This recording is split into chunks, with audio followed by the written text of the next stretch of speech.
ഹംഗറിയിലെ ബൂഡപെസ്റ്റ് Interpol ആസ്ഥാനം. അന്താരാഷ്ട്ര തലത്തിൽ കുപ്രസിദ്ധരായ മാഫിയ ഗ്യാങ്സിനെപ്പറ്റി ക്രൈം ഡാറ്റാ ബാങ്കിൽ പരത്തുകയാണ് ഇന്റർപോൾ ഏജന്റ് ഹൈസൽ ബെല്ല. ഈ ഡാറ്റാ ബാങ്കിൽ ഉള്ള ഏറ്റവും നോട്ടോറിയസ് ആയ എന്നാൽ പുറം ലോകത്തിന് പ്രിയങ്കരരും ആയ അധോലോകത്തെ നമ്പർ 1 മാഫിയ ഗ്രൂപ്പായ സി സിൻഡിക്കേറ്റ് ഫെയിൽ അന്വേഷിക്കുകയാണ് ബെല്ല.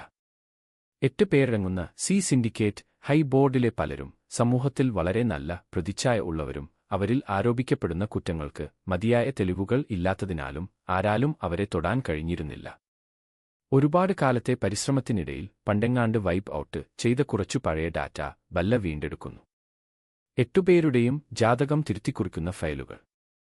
ആദ്യ വരിയിൽ ഇടതുവശത്തുള്ള ആദ്യത്തെ ചിത്രം എൻഗോളോ വിയേറ ആണ്. ജക്കാൾ എന്നു വിളിപ്പേരുള്ള 43-കാരനായ പപ്പാ ന്യൂ ഗിനിയക്കാരൻ ആർമി സൈബർ വിങ്ങിന്റെയും എക്സ്ട്രാക്ഷൻ കമാൻഡോ വിങ്ങിന്റെയും ഭാഗമായിരുന്നു അയാൾ. എന്നാൽ കഴിഞ്ഞ 12 വർഷമായി സി സിൻഡിക്കേറ്റിന്റെ അതിശക്തനായ ഒരു അംഗമാണ്. ഇപ്പോൾ വെപ്പൺ ഹാൻഡിലിംഗ്, സ്ട്രാറ്റജിക് പ്ലാനർ എന്നിങ്ങനെ സിൻഡിക്കേറ്റിന്റെ വിവിധ ഓപ്പറേഷൻസ് ഏകോപിപ്പിക്കുന്നത് അയാളാണ്. 2011 ജക്കാർത്തയിൽ നടന്ന നിയമവിരുദ്ധ ആയുധക്കച്ചവടത്തിന്റെ പേരിൽ ആരോപണങ്ങൾ നേരിട്ടിരുന്നു. 2014 കോഗോ വനാന്തരങ്ങളിൽ വച്ചുണ്ടായ ഏറ്റുമുട്ടലിൽ കൊല്ലപ്പെട്ടതായി റിപ്പോർട്ട് ഉണ്ടായിരുന്നു.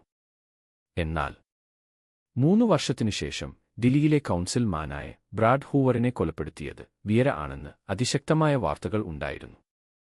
2019 അഡ്ലൈഡിൽ ഓസ്ട്രേലിയൻ ഡിഫൻസ് സ്റ്റോറേജിൽ നിന്നും അതിനൂതനമായ മിലിറ്ററി ഗ്രേഡ് ആയുധങ്ങൾ കൊള്ളയടിച്ചതും വിയേറ നേതൃത്വം കൊടുത്ത സംഘമാണെന്ന് കരുതപ്പെടുന്നു.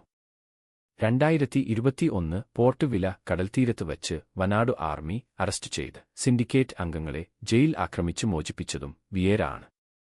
2023 സോളമൻ ഐലൻഡിൽ ഉണ്ടായ സൈബർ ഹൈജാക്കിന്റെ മാസ്റ്റർ ബ്രെയിൻ അയാൾ ആയിരുന്നു. ആകെ പറഞ്ഞാൽ, This jackal is extremely dangerous. Do not engage directly.